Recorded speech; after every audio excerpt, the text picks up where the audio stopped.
4-H was started in 1902 by A.B. Graham, and the whole reason he started 4-H was because he had new agricultural practices that the adults in his community were not accepting. And he was like, all right, if the adults won't listen to me, I'm gonna talk to the kids. And that's how 4-H got its start. And we found in our community that mental health was really, really similar. Adults are just shy about talking about it. It's kind of taboo. And so we were like, you know what? We'll just talk to the kids about it. And so we're hoping that by having kids learn more about mental health, be open to discussions about it, that not only will they talk to their parents, but in our future, we'll have a generation of leaders who put mental health at the forefront. I think a lot of people don't know that 4-H is more than livestock. When I first started, I sewed with my grandma for the first 7 years, and I got to come to the state fair all the time, and I really enjoyed it. And then when I got into high school, I decided to start taking projects more towards my career path, or what I thought I would want to do. So I completely branched out, and I took self-determined sign language, then I took diversity, and this year I took a leadership project. I had a bunch of life-changing events that happened my 8th grade year, and I didn't really know what I was feeling. And then they do this thing at my school called Teen Screen that your parents can sign you up for, and it's evaluating your answers to some questions. And then I answered it, and then they pulled me into another room. They're like, so here's the deal, you need help. And that basically got me started on a mental health journey. In our community in Hardin County, we're very rural. We only have 33,000 people. And so there aren't very many resources in terms of counselors or mental health providers, clinicians.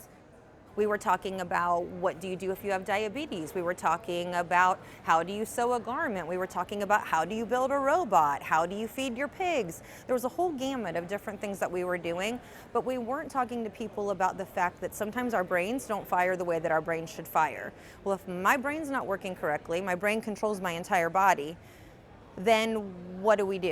We wanted to make sure that we could provide a tool that meets Ohio educational standards, that teachers can use in their classroom, but that youth can also use all summer in their 4-H projects as well. So the project book that we wrote meets a lot of educational standards for mental health, both nationally and for Ohio.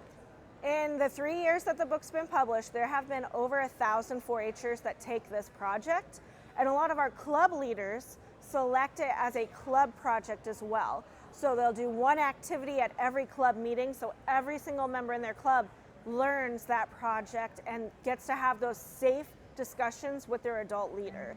Here we were definitely challenging some of the norms and some of the societal norms and engaging in a different way. So if I'm learning how to sew a skirt, for example, that is a definite skill that I am gaining. The activities in this project book encourage you to wrestle with your own thoughts and your own ideas about what mental health looks like, about what the stigmas are that exist. And then there's a challenge in the book where we encourage them to build an infographic and to do something within their community to help break that stigma. Phones and social media can be terrible for you. So if people are struggling in some way, using those hobbies that they are passionate about and staying away from what they know hurts you, it makes such a big difference. Whoever is using this curriculum, if they only learn one thing from this book, what I want them to learn is that it is okay to talk about mental health. It's okay to share your emotions. All of us, no matter who we are, where we come from, what we like, doesn't matter. We all experience the spectrum of emotion. And the more we talk about our emotions and how we're feeling, the easier it is when we have a struggle. So you will come across a lot of things that may be really, really hard for you, but you can make that choice to grow outside of your comfort zone. If you or someone you know is in emotional crisis, call or text 988 or go to chat988lifeline.org anytime for confidential free crisis support.